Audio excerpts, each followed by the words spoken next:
Halo,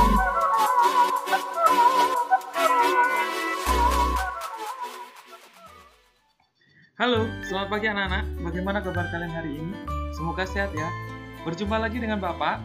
Di pertemuan kali ini kita akan belajar tentang tematik bahasa Indonesia. Kita sudah masuk ke tema 3, benda di sekitarku. Dengan subtema 1, aneka benda di sekitarku. Apakah kalian sudah siap untuk belajar? Mari kita mulai. KD 3.1 tentang benda dan bukan benda. Apa itu benda?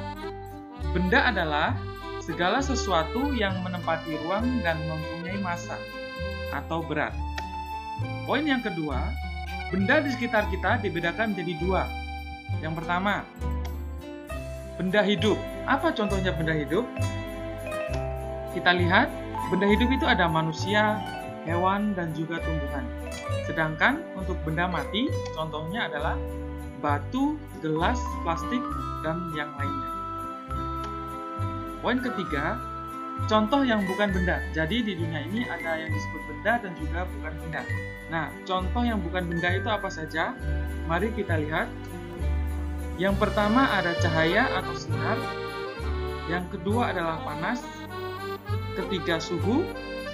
Selanjutnya suara, dingin, cuaca, getaran, dan iklim. Nah, apakah anak-anak tahu mengapa cahaya, panas, suhu, dan yang lainnya itu disebut bukan benda? Ada yang bisa menjawab? Oke, Bapak jelaskan. Mari kita lihat. Nah, cahaya, panas, suhu, suara, dingin, cuaca, getaran, dan yang lainnya bukan termasuk benda. Alasannya karena tidak dapat ditimbang. Jadi tidak dapat ditimbang, berbeda dengan misalnya batu, kemudian piring, itu dapat ditimbang. Dan juga tubuh anak-anak, misalnya ditimbang. Oh, beratku berapa ya? Wah, ternyata 70 kilo. Nah, itu. Beda lagi misalnya disebut di sini, Theo, beratnya berapa? Saya nggak punya berat, Pak. Nah, berarti bukan benda, tapi berbeda ya. Ketika dia dikatakan benda, dia itu bisa ditimbang, mempunyai berat, dan juga bisa menempati ruang. Kemudian kita lihat poin yang kelima, sifat-sifat benda dapat dikelompokkan berdasarkan sifat fisiknya. Sifat fisik benda itu apa saja? Yang pertama ada ukuran. Ukuran itu ada besar, kecil, kemudian bentuk. Bentuk kita ada bulat, kemudian kotak, segitiga. Kemudian ada warna, merah, kuning, hijau, dan lainnya. Kemudian ada kekuatan. Itu ada berat, ada ringan.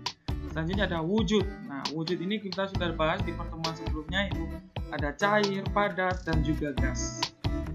Kita lanjutkan. Yang ketujuh adalah ciri-ciri benda. Apa itu ciri-ciri benda? Yang pertama, tadi sudah dikatakan di depan, yaitu mempunyai berat atau massa. Selanjutnya adalah menempati ruang. Apakah anak pernah melihat misalnya air di dalam gelas?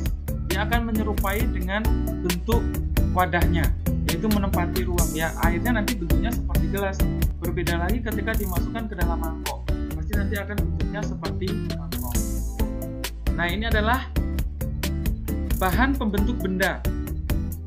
Di sekitar kita banyak kita jumpai benda-benda yang terbuat dari yang pertama kertas, plastik, kaca, kayu, karet, dan juga logam.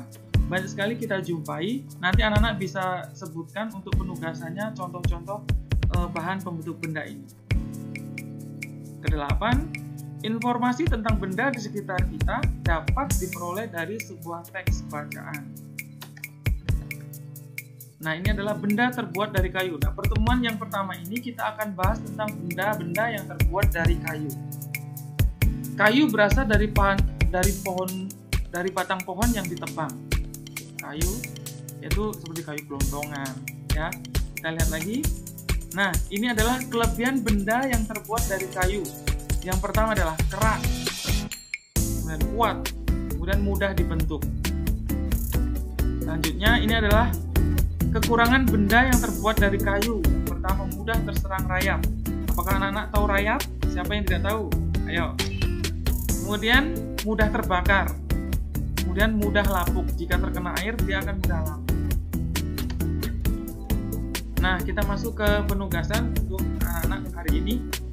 PSPB1 tema 3 subtema 1 KD 3.1. Yang pertama tugasnya adalah tuliskan masing-masing 3 contoh benda yang terbuat dari kayu, kertas, plastik, kaca, logam, dan juga karet. Untuk tugas yang kedua, tolong anak perhatikan benda-benda di sekitarmu. Adakah benda-benda itu terbuat dari kayu? Kalau ada, tuliskan hasil pengamatanmu tadi di kolom yang tersedia ini. Tentunya kolom ini, tugas ini akan kalian salin di buku PS kalian. Ya, apabila buku PS-nya masih dikumpulkan, silahkan menggunakan kertas, kemudian nanti dikumpulkan, setelah Bapak nilai, bisa ditempelkan di buku PS kalian masing-masing. Baik, sekian pembelajaran hari ini. Sampai bertemu di video pembelajaran selanjutnya. Tetap sehat, tetap semangat. See you and bye-bye.